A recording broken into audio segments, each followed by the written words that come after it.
On United, sorry, some breaking news since we've been live. Kobbie Mainoo is in line to be handed his first major tournament start for England. So Mainoo is going to be. It looks like Mainoo is going to start against Slovakia. Get him in the team. Deserved. Get him in the team. Deserved. It's 3 games too late. Mainoo should have been in the starting lineup from the get go, to be honest. But yeah, I think Mainoo. United have a gem on their hands, and you could even see his impact when he came on the bench against Slovenia. He's just a level above. Like, obviously Trent is an unbelievable right back, but in the midfield it doesn't work. Conor Gallagher coming in ahead of Mainoo was crazy, but I think slowly but surely Southgate is kind of seeing the light, and I think that's why I wouldn't be too stressed if I was an England fan. Yes, you've been pretty poor, but at the end of the day, you're in a very nice side of the bracket, and if now he can start picking the right players, you could easily go all the way. But yeah, Mainoo. Hang on a minute. Did you just say you said we? Oh no, I didn't. You said we. No, I didn't. You said what? we.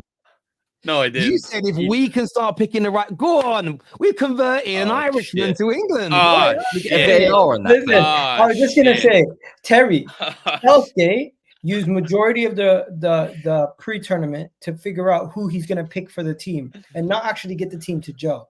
If he would have had the opportunity to actually know who his best 11 was, I think he would have had Mainoo in the team a long time ago.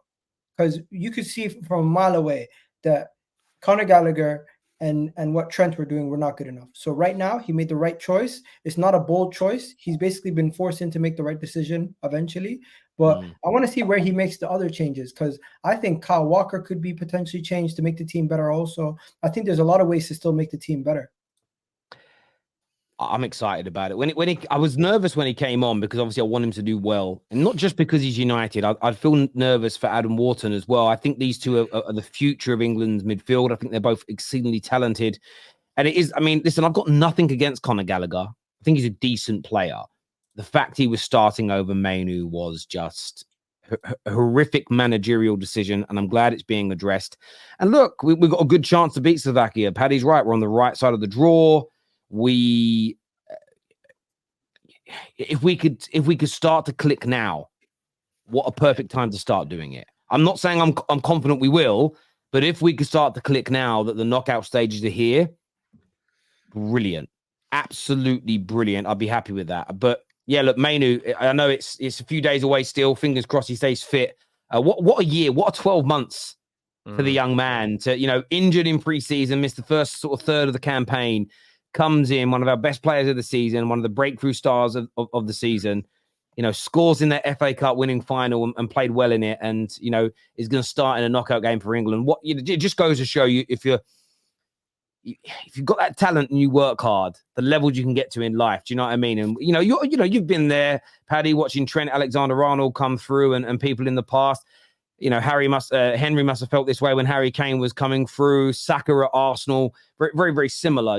So yeah, for me as a United fan and as an Englishman, fellow Englishman with Kobbie Mainoo, just proud as punch of the young man, and hopefully he delivers as well and performs like he did in that second half. Just keeping the ball flowing, keeping it moving. And listen, if Harry Kane had played the ball back to him when he was running through on goal, he could have even won the game for us the other day. But Harry Kane decided to go on the outside because Harry Kane's been having stinkers, as we all know. But well done, Kobbie.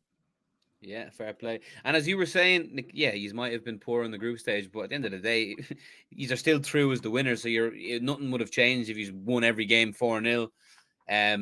So yeah, he will beat Slovakia. Like, I know people might be like, oh, I don't know, and Switzerland, Italy, like, honestly, that side of the bracket is a beauty for you lot. Could easily win it. Honestly, if Southgate just picks the right team, if he picks the right 11, the only team on that side though that worries me is Austria. Like, I look at that Italian side. I know we need revenge because of that, 2021 final, but Austria, the way they're playing, they like at the moment they can go toe to toe with anyone in the competition. Ralph Rangnick. I love that. Ralph Rangnick's finally getting his flowers. I like Ralph Rangnick. He got a lot of stick from the media and United fans, any stupid United fans. People like Terry would have realized he was right when he was saying, when he was dissecting the club, saying Man United need open heart surgery. Everyone called him a madman, but he's a very smart man, and good to see him do well. Austria, great side, but really, if England on their day with the right squad, they could be anyone. You want to know something though? We keep talking about favorites to win the tournament. England are still one of the favorites. We are the favorite. Yeah, England are one of the favorites still. Somehow. Like everyone writes off England, but does it really matter if you get to the group stages and you win convincingly versus Slovakia? You get the ball rolling at the right time. That's all you need. It is a cup competition. It is an international tournament. It's 7 games to glory, and it's like you guys are only 4 games away. So this is it. This is all the doom and gloom is not necessary. The other side, we're not playing Portugal, the Germans or the Germans, Spain, who for me look like they are just a different level to everyone else. Yeah. Or France right now. Like, and not being funny. France have been. I know we're getting like absolutely criticised, and rightly so. France have been just as bad. They haven't got a goalie in play yet. If he puts Kobbie Mainoo in, and Palmer gets minutes and Saka plays well, and whatever happened with the Kane situation, we'll talk in a little while. But if all of a sudden we have a good performance against Slovakia, we did this in the last Euros. We drew with, we beat Czech Republic, we drew with Scotland, and I think we beat Croatia. Well, and then we got to the group stage, the knockouts. We beat Ukraine 4-0. I can't remember the last. I think we beat Germany in the last 16. Then we beat Denmark. And all of a sudden, it just takes that one performance. But I look at us right now. The way Slovakia are playing, they're going to sit a low block, and it's just. I think it's going to be stinky again. It's going to be. Listen, look, you could be right. What I will say is this: we're on the easier side of the draw on paper, but Switzerland, Austria. Listen, Romania are probably the easiest side on paper on our side of the draw. But I've watched 2 of their games. I didn't watch their first match against the Ukraine. I was out walking the dog, but because it's been so hard to find time and day to walk in when it hasn't been hot as well. Because I can't be walking a 45-kilo German Shepherd in the burning heat. It's not very sensible. It's dangerous. So I took him out for a walk. So I didn't really watch that game. But Romania have been good, and I've said for a few days, this is what I love about this tournament. It is not inconceivable that any team remaining in this could win it. I think for the Georgias and the Romanias, it's a lot harder because they've got to be at their optimum best every single game, where France could play poorly in the next 2 games and still find themselves in the semi-finals because they have overarching quality in their sides from top to bottom. But I'm not writing off anybody on England's side at all. The only team I am writing off remaining in the tournament is Belgium. I think Belgium have got almost 0 chance of progression because they, as bad as England have been, there's something about them, barring KDB, that I don't think has actually been that bad at the tournament. There's something looks wrong with them. They look, when you got a toy, there was a famous Only Fools and Horses episode where he had these China cats and they played songs, but you pressed the song, it was a China cat, and it played, "How much is that doggy in the window?" That's how I feel about Belgium. There's something wrong about them. Belgium, we know what's wrong with them. They've lost a lot of their star power.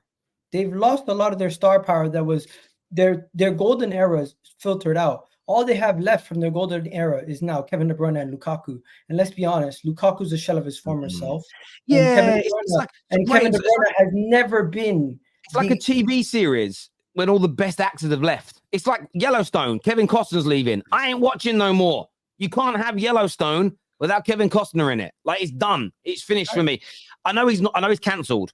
But no one liked the last season of House of Cards when Kevin Spacey was gone, and I feel like Belgium, now the stars have gone and are waning. I agree. It's a really good point. There's also a thing with Belgium where, it's a very divided nation in general. You've got French speakers, you've got Dutch speakers. They're like loads of countries in a country, so they've always had like internal rifts as well. You've read about in the past, like, so, yeah. And obviously they've lost all their stars, and they've got Tedesco as the manager who really has not achieved much in his managerial career, and they're awful. I hear you on that. But it's not only them. France have been underwhelming. Do you know when you say France, you mean we, right? You're a French fan, right?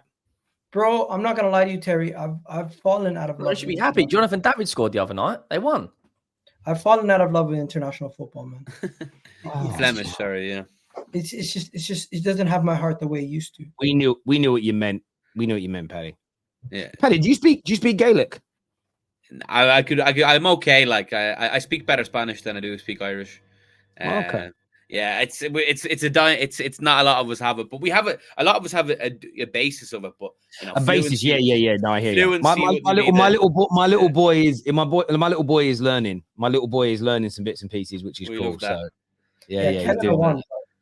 I like it. I kind of, although like I've always said, like I want him to be very close to his Irish heritage as much as his English, because it's what he is, you know. If he was a top footballer, would you want him to pick Ireland? No, I've always said to my son, pick when it comes to supporting would be the same as you play. So I say, look, support Ireland at rugby, support England at football. I've asked for that mixture because that means more to me. But like honestly, if my son grows up and he's good enough to compete for his country and he chooses Ireland, I'll be as proud as if he picks England, because he's half and half. So yeah, it's really why, like, I didn't maybe get it as much when I was younger, but it's like when someone grows up, you know, they might be born in England, but they have Scott McTominay is a great example. I don't look at it and go, yeah, but you're really more English than you are Scottish. You have no idea how someone feels inside about where they want to be. Does that make sense? And whatever else, and who they want to compete. Like Mo Farah, I think, says something to the effect of, he was so grateful for what the UK did for him. That's the reason why he chose to represent Great Britain. And there's loads of different sides to it. So Archie, if my son's good enough to play football and he gets brought over to England into an academy and spends a lot of his life here, he might go, although I feel a bit more Irish than I do English, it's the English football system that has given me this development, so I'll choose them. So it all depends really, but yeah, I'm not fussed either way, as long as he's happy. That's all I care about with my kids. Comment here from Twisted Bubba that says Dutch football won't work in England, and then it was confirmed by Hassan. No, where I would challenge that Dutch football don't work in England is Man City look pretty good using the Dutch system, didn't they? Because Pep Guardiola's system is Dutch. Anyone who, and by the way, and we know that Arteta follows suit in terms of very much influenced by. If you're influenced by Pep, you're playing Dutch football. Johan Cruyff. There we go. Yep. So you are playing Dutch football when it comes to that. It's like saying I don't like tea. I don't like. It's like drinking tea. Sorry, and then saying I don't like anything that's from China. It don't make sense. It don't make sense. It's as simple and as straightforward as that. And I think managers, the cycle of managers, like the Ronald Koemans and Didier Deschamps, they have to go. Their countries need new managers. Yeah, I think he might after this as well. Comment here. What about